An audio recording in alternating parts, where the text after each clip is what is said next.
धर्म में बहुत से सिद्धांत आपको ऐसे मालूम पड़ेंगे कि आपको अलग से धर्म के लिए पीएचडी करने की ज़रूरत नहीं। अगर ठीक तरीके से किसी ने जैव धर्म को ऐसे ही पढ़ लिया तो वो बहुत अच्छी थीसिस लिख सकता है, बहुत अच्छे सिद्धांत दे सकता है। ऐसा ग्रंथ है। लेकिन जैव धर्म शब्द आया, जीव का धर्म, तो इसका अर्थ क्या होना चाहिए इंग्लिश में? जैव धर्म का धर्म शब्द से धारणा होती है। धर्म शब्द से जो जीव का स्वाभाविक वृत्ति है, the constitutional nature of soul, that called dharma. Constitutional nature soul का जो है, जिस तत्व के द्वारा गठन हुआ है उसके प्रति उसका स्वाभाविक रुझान कैसा है, उसकी प्रकृति कैसी है, उसी को धर्म कहते हैं। यहाँ पर हम लोग कल श्रवण कर रहे थे कि बाबा जी महाराज से उन्होंने प्रार्थना की कि आप जो है, सन्यासी महाराज ने जो है प्रार्थना की कि आप कृपा करके मुझे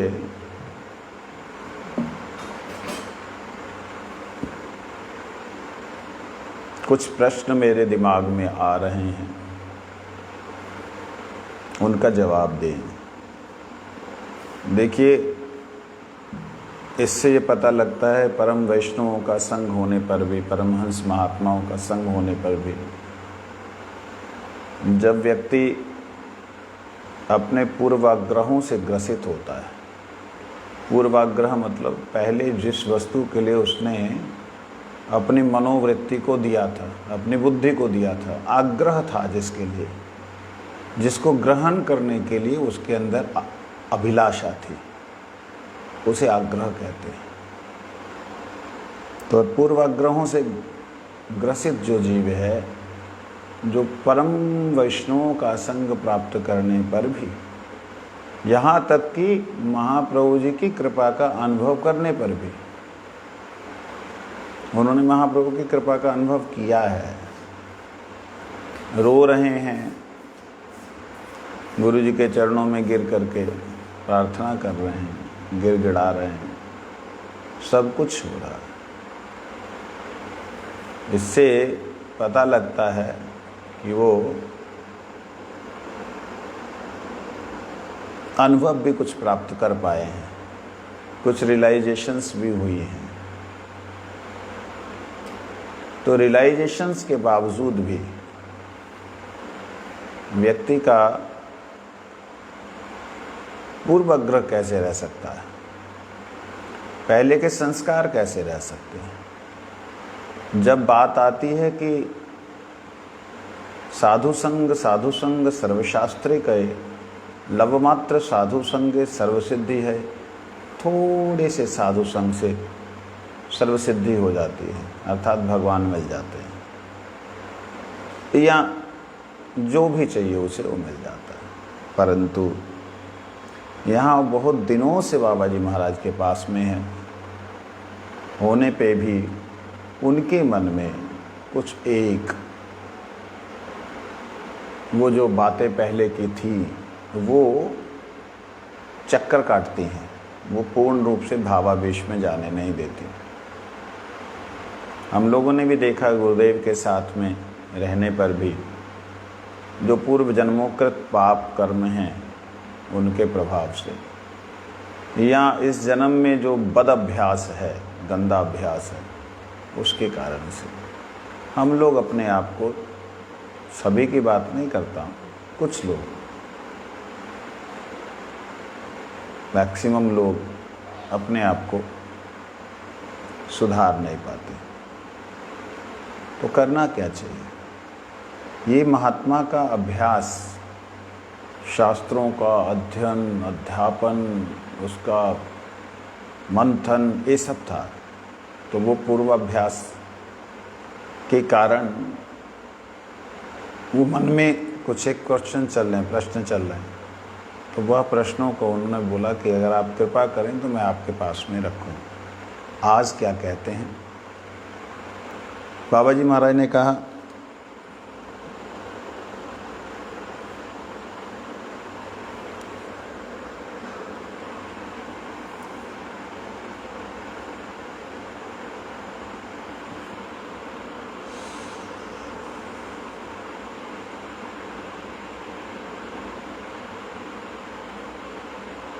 ये किसी ने छेड़ा था क्या?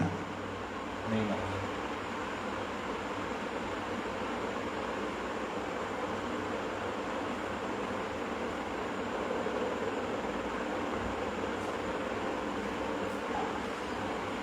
उन्होंने प्रश्न किया,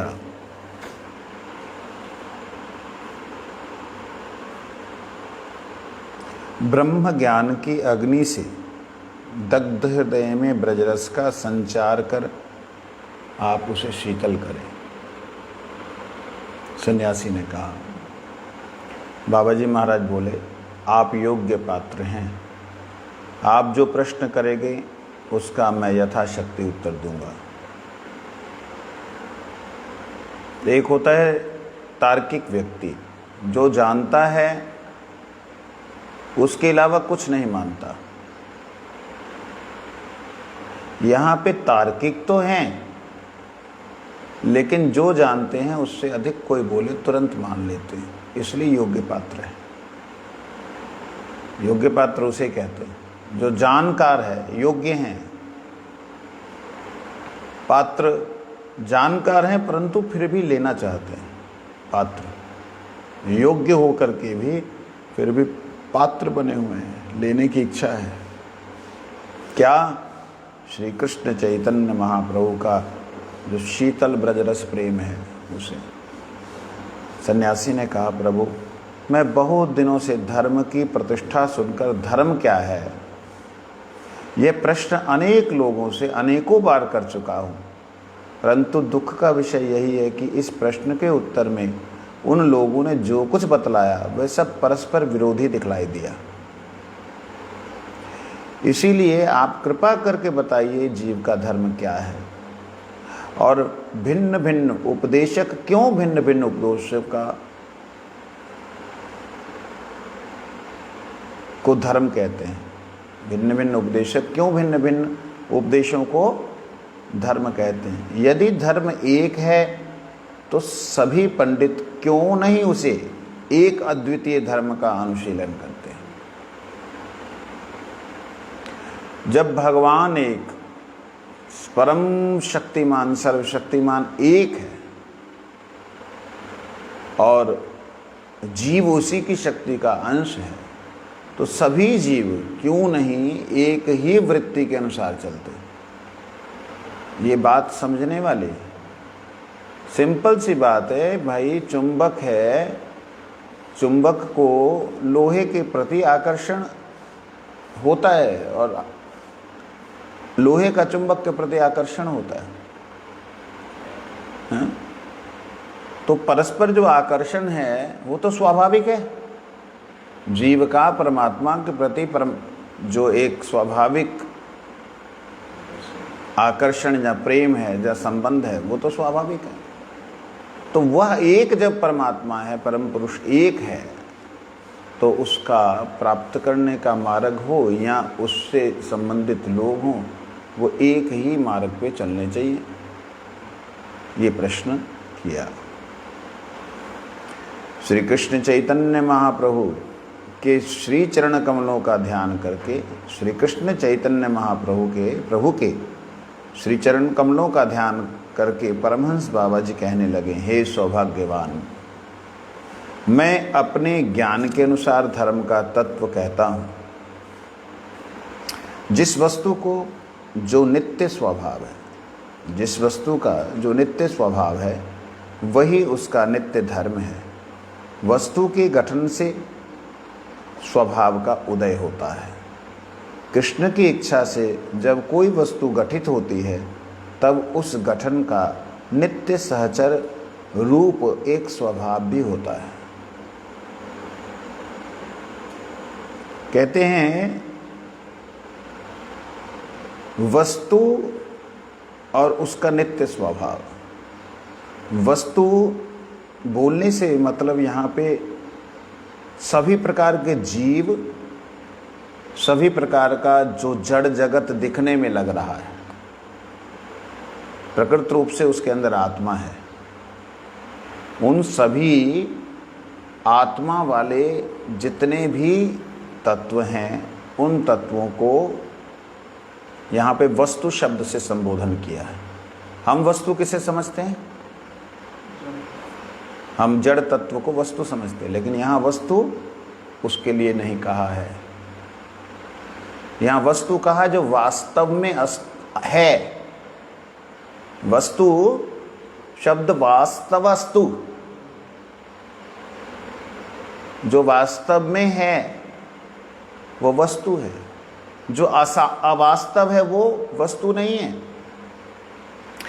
आप मैं जितने भी जीव हैं ये सारे के सारे जी अवास्तव हैं। अवास्तव कैसे हुए जी? सामने बैठे हैं, अवास्तव बोल रहे हैं आप जी। ये सारे का सारा जो बना दिखाई दे रहा है ये बिगड़ेगा, लेकिन मट्टी नहीं बिगड़ेगी, जल नहीं बिगड़ेगा, हवा नहीं बिगड़ेगी, आकाश नहीं बिगड़ेगा, अग्नि नहीं बिगड़ेगी। ये पांच तत्व एज इट इज हैं। नहीं समझे?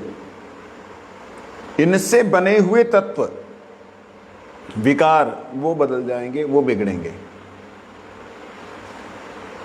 तो जो वस्तु वास्तव में है उसका धर्म बदलता नहीं। जैसे पृथ्वी का धर्म कभी नहीं बदलता। पृथ्वी का धर्म क्या है? स्वभाव क्या है? पृथ्वी का धर्म है, उसका स्वभाव है गंध उत्पन्न करना। इसका मुख्य धर्म ये है, बाकी गौण है। जल का क्या धर्म है? रस उत्पन्न करना। जो उसके विषय हैं वही उसका धर्म है। अग्नि का धर्म जलना, जलाना। जैसे जल का मुख्य धर्म रस, तरलता, तरलता रस हो गया। लेकिन ये मुख्य धर्म के साथ में गौण धर्म भी हैं। गौण धर्म अलग होते, नैमित्तिक धर्म अलग होते हैं। गौण धर्म क्या है? जल से शीतलता, जल से तृप्ति, तृष्णा, पिपासा का मिटना, जल का अपना आकार ना होना। समझे नहीं? ये सारे के सारे जल के साथ में एक मुख्य धर्म है जो नित्य है, एक गौण धर्म है और एक नैमित्तिक धर्म है। यहाँ पे भक्तिविनोद ठाकुर जी बड़े सुंदर तरीके से उसका विश्लेषण कर रहे हैं, वो हम श्रवण करें। कहते जब वस्तु गठित होती है, जब वस्तु बनाई जाती है, वस्तु बनाने के लिए जीवात्मा की आवश्यकता है। ये शरीर रूपी वस्तु को बनाने के लिए आत्मा की आवश्यकता है। लेकिन शरीर नहीं रहेगा तब भी आत्मा रहेगी। तो वास्तव में शरीर का धर्म क्या हो गया? गौण। क्या धर्म हो गया? आत्मा का धर्म मुख्य है, शरीर का धर्म गौण। अब एक गौण धर्म जो है, शरीर के प्रति जितना भी हमारा कर्तव्य है, ये गौण धर्म हमने लिया है। इसको कहते हैं नैमित्तिक धर्म। क्या बोलते हैं? तो यहाँ पे बोल रहे हैं वही स्वभाव उस वस्तु का नित्य धर्म है। तत्पश्चात किसी घटनावश अथवा अन्य वस्तु के संसर्ग से जब उस वस्तु में कोई विकार होता है तब उसका स्वभाव भी विकृत या परिवर्तित हो जाता है। परिवर्तित स्वभाव कुछ दिनों में दृढ़ होने पर नित्य स्वभाव की तरह ही वस्तु का साथी हो पड़ता है। यह परिवर्तित स्वभाव स्वभाव नहीं है, इसका नाम है निसर्ग। निसर्ग स्वभाव के स्थान में बैठे अपने को स्वभाव कहकर अपना परिचय देता है। जैसे जल एक वस्तु है, तरलता उसका स्वभाव है। घटनावशत जब जल जमकर हिम हो जाता है तब काठिन्य उसका निसर्ग होकर स्वभाव की तरह कार्य करता है। वास्तव में निसर्ग बदला हुआ स्वभाव नित्य नहीं है, नैमित्तिक है। कारण वह किसी निमित्त से उदित होता है, किसी कारण से पैदा हुआ, और निमित्त दूर होने पर वह स्वयं दूर हो जाता है। जब निमित्त ही कारण ही खत्म हो गया तो उसका स्वभाव कहाँ से रहेगा। कठोरता स्वभाव बर्फ का है, जब बर्फ ही नहीं रही, पिघल गई, तो उसका स्वभाव कहाँ रहेगा। कहते विकृत होने पर भी वह वस्तु के अनुसूयत रहता है। काल और घटनाक्रम से स्वभाव अवश्य ही अपना परिचय दे सकता है, जैसे किसी भी, जैसे वही है, बर्फ ले लीजिए, हिमखंड बन गया, अब उसके अंदर तरलता तो है ही नहीं। जब तरलता नहीं है तो भक्तिविनोद ठाकुर जी ने यहाँ पे एक लाइन दे करके बड़ा सुंदर उसको क्लियर कर दिया। कहते काल और घटनाक्रम से स्वभाव जो है अवश्य ही अपना परिचय दे सकता है। जैसे उसको हल्की सी गर्मी मिलेगी तो नदी रूप से बहता हुआ नीचे आ जाएगा, ग्लेशियर पिघलते हैं। तो काल और घटनाक्रम से इस प्रकार से हम जितने भी जीव हैं वो किसी भी जगह पे क्यों ना हो, कैसी अवस्था में भी क्यों ना हो, परंतु सारे के सारे जीव कभी ना कभी उनके जीवन में यह आता ही है कि ये शरीर से कोई सुख नहीं मिल रहा, ये शरीर में कुछ भी नहीं है, सुखों में जो बाहर की सुविधाएं उनमें कुछ भी नहीं है। तो इससे पता लगता उसका जो ये वैराग्य बन रहा है उसको उसके नित्य स्वभाव की तरफ आकर्षित कर रहा है। नित्य स्वभाव में उसके अंदर भगवत प्रेम है, उसे छोड़ करके संसार की वस्तुओं के प्रति आकर्षण ही उसका दुख का कारण है। वस्तु का स्वभाव ही वस्तु का नित्य धर्म है, वस्तु का निसर्ग ही वस्तु का नैमित्तिक धर्म है।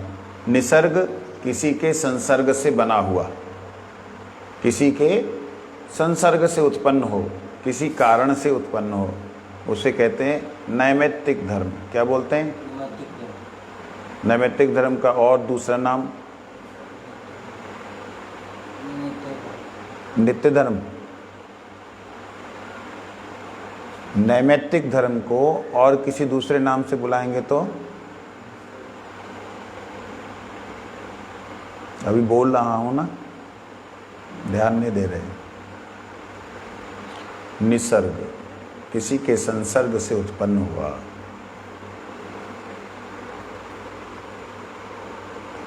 जिन्हें वस्तु का ज्ञान है वे नित्य और नैमित्तिक धर्म के प्रभेद को जान सकते हैं, और जिन्हें वस्तु का ज्ञान नहीं है वे निसर्ग को ही स्वभाव समझते हैं तथा नैमित्तिक धर्म को ही नित्य धर्म समझ बैठते हैं। जिनको वस्तु का ज्ञान, जिन्हें तत्व का ज्ञान है, जिन्हें ये मालूम है कि आत्मा का स्वरूप क्या है, जहाँ शाब्दिक अनुभव नहीं है लेकिन आत्मा के स्वरूप के बारे में जिसको केवल मात्र शुष्क ज्ञान भी क्यों ना हो, वो शुष्क ज्ञान वाला भी उस आत्मा के स्वरूप का, आत्मा के स्वभाव का चिंतन कर सकता है। आंखें खोल के बैठो, नहीं तो मैं आंखें बंद कर लूँगा और हमें बड़ा आनंद आता है। तो वहीं आके हमें बोले महाराज जी आंखें खोल दो, ठीक है। सन्यासी ठाकुर ने पूछा वस्तु किसे कहते हैं तथा स्वभाव शब्द का क्या अर्थ है? परमहंस बाबा जी कहते हैं वस धातु में संज्ञा अर्थ में तू प्रत्यय लगाकर वस्तु होता है, अतएव जिसका अस्तित्व या प्रतीति है वह वस्तु है। वस अस्तित्व हो जिसका उसे वस कहते हैं। तू प्रत्यय लगा के वस्तु शब्द बनता है। तू का अर्थ होता है वो है, तू मतलब वो, तू वसह, तुम्हारा जो वास्तव में स्वरूप है। जो वस्तु, तू प्रत्यय लगने का मतलब वे जिसका वश मतलब वास्तव में रूप है, जो वास्तव स्थिति में है उसे वस्तु कहते हैं। बस सिंपल सी बात, जो अपनी वास्तव स्थिति में उसे वस्तु कहते हैं। अतएव जिसका अस्तित्व या प्रतीति है वही वस्तु है। जिसका अस्तित्व और प्रतीति का मतलब क्या होता है?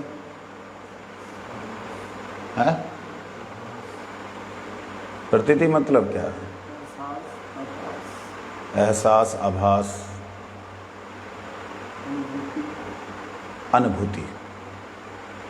प्रतीति आभास जो है वो अलग हो गया थोड़ा सा, लेकिन उसकी अनुभूति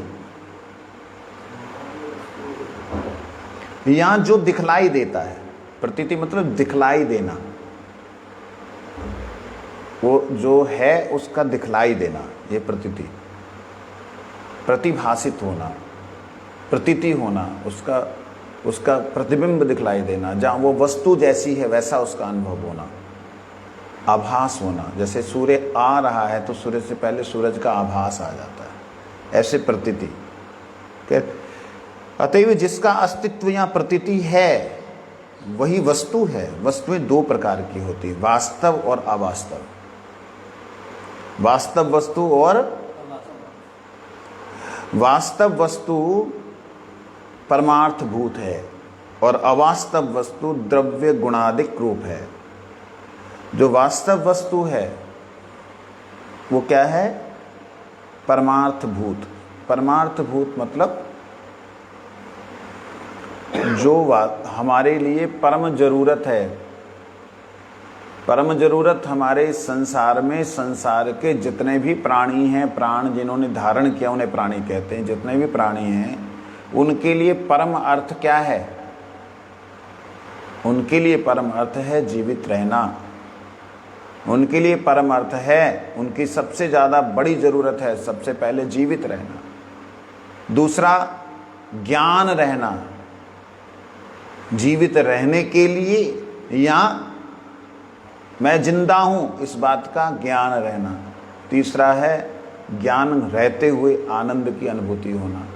सच्चिदानंद इसका जो है परमार्थ भूत इसका अनुभव है, वस्तु है, उसकी परम जरूरत है। जीवात्मा आत्मा को ही चाहती है, जीव को जब हटा दें तो आत्मा ही रहता है। गुण संभूता जीवित कथ्यते, जो तीन गुण हैं उनके साथ में जब युक्त हो जाता है तब वहां पे जीव शब्द का प्रयोग होता है। जिसने धारण किया है जीवन वह जीव, जो नित्य रूप से आत्मस्वरूप में है उसको वास्तव में अगर देखा जाए जीव शब्द का प्रयोग उसके लिए होता नहीं है, लेकिन हम करते हैं। करने के साथ साथ आत्मा शब्द का प्रयोग करते हैं, जीव आत्मा। लेकिन आत्मा शब्द जहां आ गया वहां पे जीव की शब्द की जरूरत नहीं है। जीवात्मा शब्द बोलने से जीव अर्थात आत्मा ने जिस जीवन को धारण किया वो जीव है। आत्मा ही जीव के रूप में दिखलाई देती है, तो उसका जीव होना ही, एक दृष्टि से कहें तो जीव होना ही उसका एक आभास मात्र से उसका परिवर्तन हो गया, उसके स्वभाव का, आत्मा के। कैसे? शरीर प्राप्त हुआ तो शरीर संबंधी उसका जो धर्म बन गया, शरीर संबंधी धर्म क्या हो गया? खाना पीना सोना, इसको संरक्षण करना। ये वास्तव में आत्मा का धर्म नहीं है, ये है जीव अर्थात जीवन को धारण करने वाले का स्वभाव। तो जीवन को धारण करने वाले का स्वभाव बना कैसे? आत्मा ने जीवन धारण किया, इसलिए उसका स्वभाव ये बन गया। वास्तविकता में उसका वास्तव स्वभाव यहां वो कह रहे हैं परमार्थभूत है। जो वास्तव वस्तु है वो परमार्थभूत है। अवास्तव वस्तु, अवास्तव क्या है? द्रव्य गुणादिक रूप, जो जो द्रव्य है उसके जो गुण हैं उसका रूप। ये शरीर, इसके जो गुण हैं, इसका जो स्वभाव है, वैसे के अनुसार अवास्तव। वास्तव वस्तु का अस्तित्व या सत्ता है। अवास्तव वस्तु का अस्तित्व केवल प्रतीत होता है, प्रतीत दिखलाई देता है, अनुभव होता है। लेकिन प्रतीति किसी जगह सत्य होती है और किसी जगह केवल भान मात्र होती है। प्रतीति जो है, जो दिखलाई दे रहा है, किसी जगह वो सत्य होता है, किसी जगह वो मतलब सत्य जैसी दिखती है लेकिन होती नहीं है। श्रीमद् भागवत के प्रथम स्कंद के द्वितीय श्लोक में वेद्यम वास्तवम अत्र वस्तु शिवदम की जो अवतरणना की है, उसमें वास्तव वस्तु एकमात्र परमार्थ है। परम सुखद परमार्थ संबंधी वास्तव वस्तु ही जानने योग्य है। परम सुखद परमार्थ संबंधी वास्तव वस्तु ही जानने योग्य है। परम सुखद परमार्थ का अर्थ है जो परम सुख प्रदान करने वाला, हमारी परम सुख को प्रदान करने वाले जो हमारी जरूरत है। अर्थ शब्द का मतलब जरूरत होता है, अर्थ शब्द का जरूरत होता है, परम मतलब परम जरूरत। कहते हैं जो परम कल्याणमय वस्तु है उसको वेद्यम वास्तवम, उसी को जानो जो वास्तव में है। क्या है? अत्र, क्या है वो? ये वस्तु, ये वो वस्तु जो शिवदम कल्याणप्रद है, कल्याण देने वाली है। भागवत जी में ये जो श्लोक अवतरण किया गया है उसमें वास्तव वस्तु एकमात्र परमार्थ है, ऐसा निर्णय किया जा चुका है। अच्छा, यहाँ पे एक बड़ा सुंदर शब्द प्रयोग किया भक्ति विनोद ठाकुर जी ने कि भागवत जी के प्रथम स्कंद के द्वितीय श्लोक में वास्तव वस्तु वाला जो श्लोक है, कहते हैं इसकी जो अवतरणना की है, उसको जो अवतारणा किया है, क्या किया? डिलाइव नहीं, अवतरणा मतलब भागवत जी में श्लोक को जो प्रकट किया, उतारा है। अवतरण का मतलब होता है उतरना।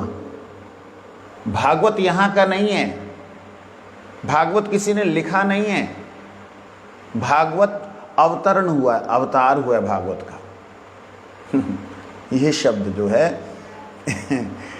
भागवत जी के प्रथम स्कंद में जो कहते हैं श्लोक की जो अवतारणा हुई है, अवतारणा है, उसमें वास्तव वस्तु एकमात्र परमार्थ है, ऐसा निर्णय किया जा चुका है। ध्यान देना, ये क्यों कहा अवतारणा शब्द का प्रयोग क्यों किया? इसलिए किया क्योंकि भक्ति विनोद ठाकुर जी ये कहना चाहते हैं कि यहाँ पर जो वास्तव वस्तु हम समझ रहे हैं वो हमारा जितना भी समझ होगी वो जड़ से संबंधित ही होगी। वास्तव वस्तु वैसे है ऐसी नहीं। कमल के पुष्प की तरह भगवान के हस्त कमल है, मुख कमल है, चरण कमल है, नाभि कमल है, बदन कमल है, नेत्र कमल है। अरे भाई ये क्या कमल कमल लगा रखा है। प्रैक्टिकली देखा जाए ये कमल कमल लगाने से एक तरह से भगवान की निंदा है,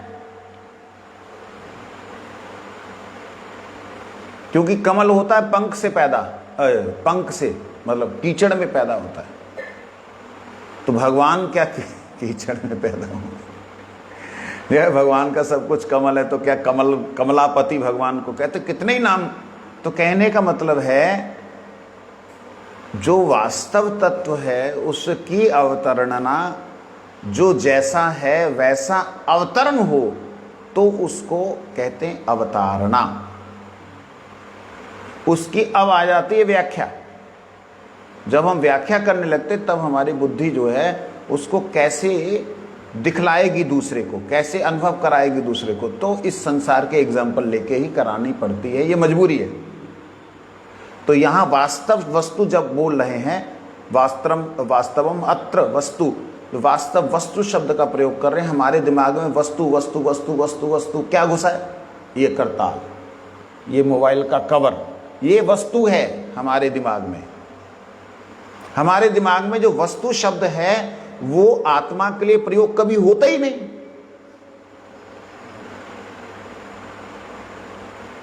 किसी व्यक्ति को आप वस्तु कहते ही नहीं। समझे नहीं बात को? यहां ये बोलने का उनका अभिप्राय है कि इसकी अवतारणा हुई है। ये वास्तव वस्तु बोलने से आत्मा ही है, वास्तव वस्तु बोलने से परमात्मा ही है। वस्तु बोलने का मतलब आप कॉपी किताब और ये जड़ीय तत्वों से ना समझिए। ये अवास्तव वस्तु है। ये अवास्तव वस्तु द्रव्य के गुणों से उत्पन्न हो। द्रव्य के गुणों से उत्पन्न का मतलब 5 तत्व उनके गुणों से उत्पन्न हुई वस्तुओं को द्रव्य से उत्पन्न गुण कहते हैं। त्रिगुण से उत्पन्न वस्तुओं को द्रव्य से उत्पन्न गुण कहते हैं, उनको अवास्तव कहते हैं। समझ लग गए? हाँ, शुक्र है, मेरी समझ नहीं आया, आपको आ गया। जीव उस वस्तु का प्रथम अंश है तथा माया उस वस्तु की शक्ति है। देखिए, जिसे वास्तव वस्तु कहा वो कौन हो गया? अभी भगवान को क्या बोला? वस्तु।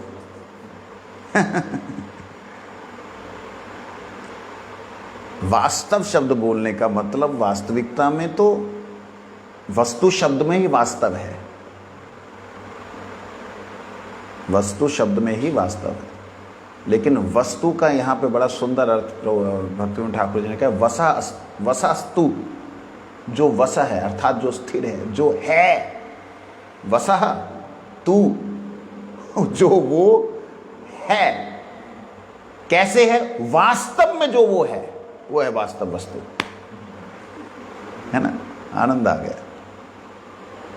अतएव वस्तु शब्द से भगवान, जीव और माया, इन तीनों तत्वों को समझना चाहिए। अब माया भी इसमें आ गई। माया चेतन माया की बात हो रही है। अब जड़ माया भी तो चेतन माया का अंश है। जड़ माया भी तो चेतन माया का अंश है। जब चेतन माया का अंश है तो उसे भी वस्तु ही कहना पड़ेगा।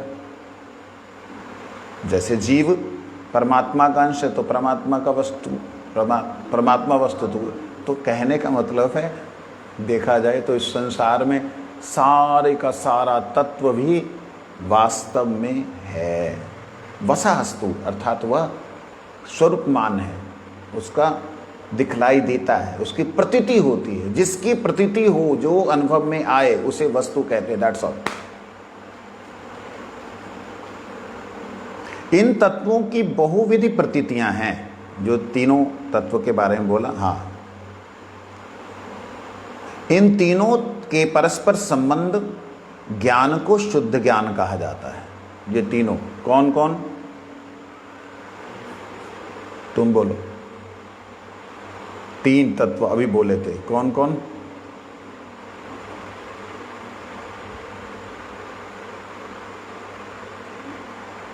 तीन तत्वों की बात अभी हुई, कौन कौन? भगवान, जीव और भगवान की शक्ति माया। इनका जो आपस में वास्तव में जो परस्पर संबंध है ना, उसे कहते हैं शुद्ध ज्ञान। इनमें कहीं भी कोई मिक्सिंग नहीं हो रही है, यह शुद्ध ज्ञान। इनका संबंध और संबंध को जानना ज्ञान है। संबंध बिना जाने होता नहीं है, आपस में संबंध के बिना ज्ञान नहीं, और ज्ञान के बिना संबंध नहीं। ये ऐसे ही है जैसे कि एक तत्व के दो रूप। सूर्य का एक रूप प्रकाश, दूसरा रूप अग्नि, ताप, एक साथ हैं। इसी प्रकार से ये तीनों जैसे बात तीनों की आती, तो तीनों जब तक तीनों अपनी अपनी अवस्था में हैं, एक दूसरे के साथ में उनका मिलन नहीं हुआ, जहां एक दूसरे के विकारों में नहीं गए, तब तक सारे का सारा ज्ञान क्या है? शुद्ध ज्ञान। विशेष रूप से माया के साथ में जीवात्मा का संबंध ही विकारी होता है, अन्यथा सब शुद्ध ही शुद्ध है। इन तीनों तत्वों की बहुविध प्रतीतियां हैं, तीनों तत्वों की बहुविध प्रतीतियां हैं। उन सबकी अवास्तव वस्तु में गणना होती है। इन तीनों तत्व की बहुविध प्रतीतियां हैं, उन सब की अवास्तव वस्तु में गणना होती है। कैसे? भगवान की प्रतीति, परमात्मा की प्रतीति बहुविध होना, लेकिन वह अवास्तव वस्तु में गणना होगी उनकी। कैसे? जैसे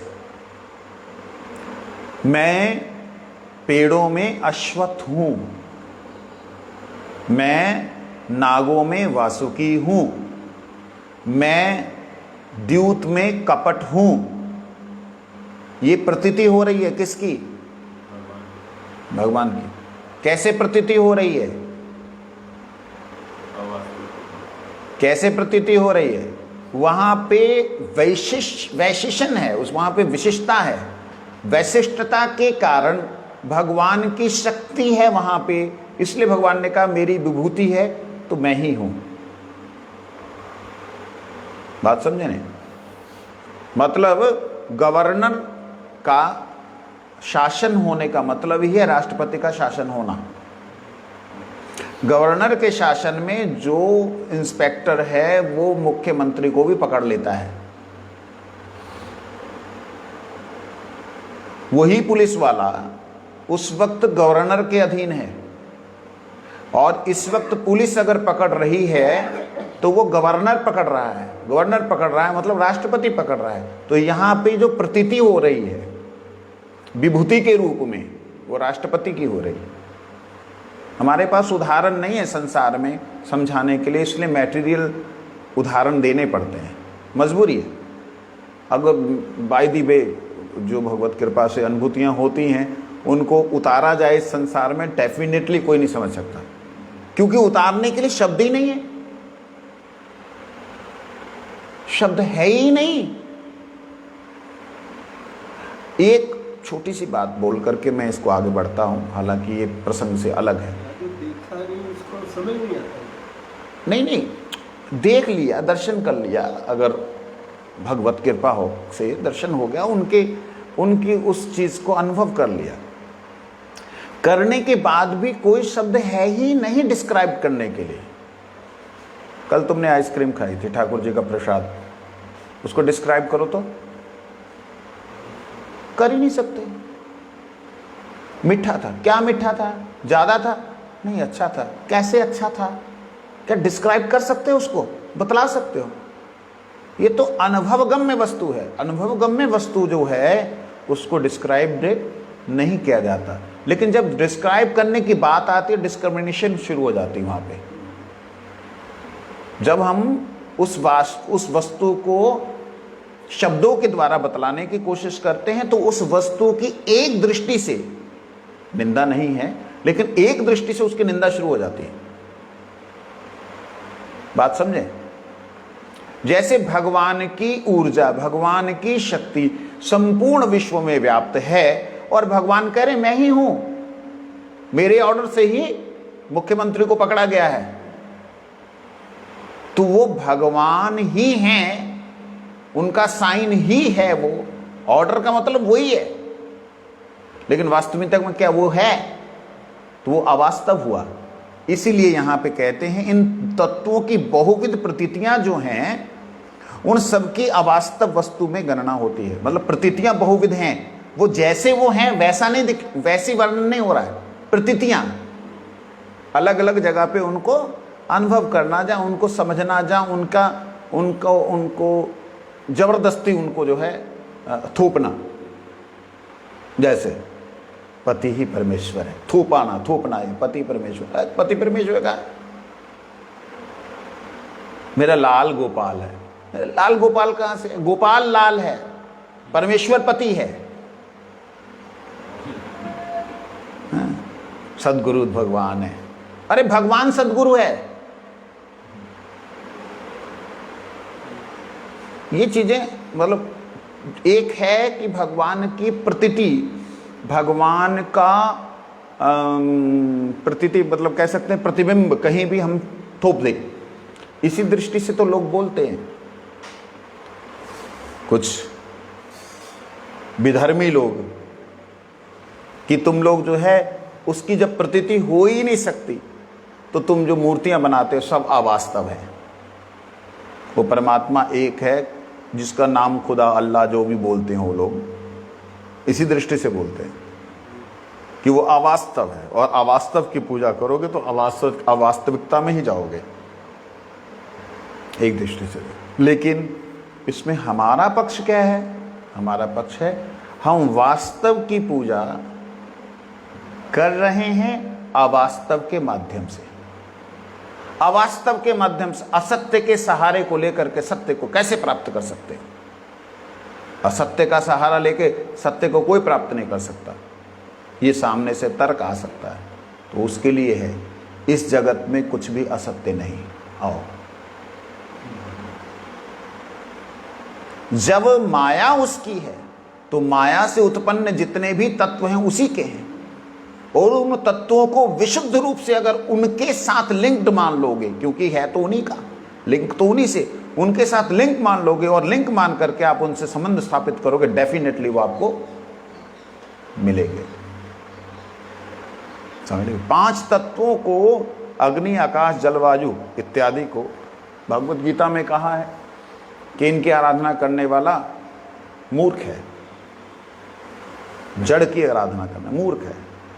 वेदों में भी, उपनिषदों में भी आया है ये कि वह व्यक्ति मूढ़ है। लेकिन 5 तत्वों का कारण जो है, उस कारण के प्रति 5 तत्वों का जो समर्पण होता है, जो वस्तु जिसकी है उसको जब समर्पित की जाती है, एक तरह का प्रेम उत्पन्न होता है। माँ ने बिस्कुट दिया, माँ को वापस बिस्कुट जो है खा करके बच्ची दे रही है, या नहीं खा के भी दे रही है, तो माँ को क्या होती है? प्रसन्नता। माँ ने कपड़े पहनाए, माँ को वही कपड़े, अपने वाले कपड़े माँ को पहनाने का प्रयास करती है, तो क्या होता है? प्रेम। उस प्रेम के वशीभूत माँ हो जाती है। एक संसार की माँ के अंदर इतना जो है कृतज्ञता है, जो परमात्मा अखिल ब्रह्मांड नायक है, परात्पर परब्रह्म है, उसके अंदर कृतज्ञता नाम की कोई चीज़ नहीं, उसके अंदर दया नाम की कोई चीज़ नहीं, उसके अंदर माया नाम की, प्रेम नाम की कोई वस्तु नहीं। ऐसे जो कल्पना करते मूर्ख लोग हैं। भगवान की प्रतीति अवास्तव होने पर भी, अंडरलाइन, भगवान की प्रतीति अवास्तव होने पर भी जब भगवान से जुड़ जाती है तो वास्तव हो जाती है।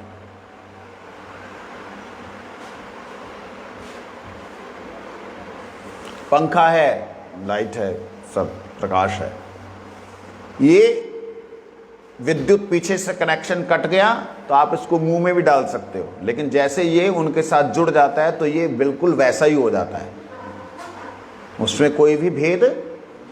इसी प्रकार से श्री मूर्ति, श्री विग्रह, जिन्हें अवास्तव कहने वाले लोग आज हिंदुस्तान में जगह जगह जाकर के प्रेम की बातें करते हैं, हम पीस पीस पीस पीस, शांति की बात कर रहे हैं कि वेदों में जो है, वेद में जो है मूर्ति पूजा नहीं है, आप मूर्ति पूजा करते हैं, गलत है, वेदों की ऐसी जो मूर्खता करते हैं उनके लिए ये जवाब है कि भैया इस संसार में कोई भी वस्तु ऐसी नहीं है जिस वस्तु में उसकी सत्ता नहीं है। केवल सत्ता को स्वीकार करो तो तुरंत तुम्हें अनुभव होगा। समझे बात को? उनकी सत्ता को उनके प्रति समर्पण करो, तुरंत अनुभव होगा। ये बात तो यहां पे जो कह रहे हैं कि जो बहुविध प्रतीतियां हैं वो अवास्तव वस्तु में गणना होती है। वैशिष्टों के द्रव्य और गुणों की संख्या केवल अवास्तव वस्तु की आलोचना मात्र है। जो वैशेषिक लोग हैं, वैशेषिक मतलब जो विशेष रूप से गुणों की चर्चा करते हैं, उन्हें वैशेषिक बोलते हैं। उनका द्रव्य और गुण वो वास्तविकता में अवास्तव वस्तु की आलोचना मात्र है। वैशेषिक किसे कहते हैं? संसार के वैज्ञानिक। वैशेषिक किसे कहते हैं? जैमिनी मुनि। वैशेषिक किसे कहते हैं? जो जिन ऋषियों ने इस संसार में बहुत सी गवेषणाएं की, बहुत सी खोजें की, वो सब वैशेषिक हैं। उनके द्रव्य और गुणों को लेकर के उनका तालमेल की इतना % इसमें तमोगुण मिल जाएगा तो यहाँ से रजोगुण इतना मिलने पे सतोगुण का ये भाव होगा तो तमोगुण में ये चीज़ पैदा होगी। ऐसा इसका स्वभाव होगा। जो काउंटिंग करते हैं, ज्योतिषी इत्यादि जितने भी व्यक्ति हैं, वो सब वैशेषिक में आ जाते हैं। कहते हैं उनकी जो वस्तु, अवास्तव वस्तु के बारे में जो चर्चा है वो अवास्तव वस्तु की आलोचनाएं हैं। वास्तव वस्तु का जो विशेष गुण है वही उसका स्वभाव है। 3 वास्तव वस्तुएं हैं, परमात्मा, जीव और माया। इनका जो वास्तव में स्वरूप है और वास्तव में इनका जो स्वभाव है वही इनका धर्म है। जीव एक वास्तव वस्तु है, जीव का जो नित्य विशेष गुण है वही उसका स्वभाव है। सन्यासी महाराज ने कहा, प्रभु इस विषय को मैं अच्छी तरह जानना चाहता हूँ। बाबा जी ने कहा, नित्यानंद प्रभु की कृपा पात्र कृष्णदास कविराज गोस्वामी ने मुझे एक स्वहस्त लिखित ग्रंथ दिखाया है। मतलब कविराज गोस्वामी के टाइम की बात है ये। उस ग्रंथ का नाम चैतन्य चरितामृत है। उसमें महाप्रभु का इस विषय में एक उपदेश है। क्या है उसको हम कल श्रवण करेंगे। वंशा कल्पतरुश्च कृपा पतितानां पावनेभ्यो वैष्णवेभ्यो नमो नमः।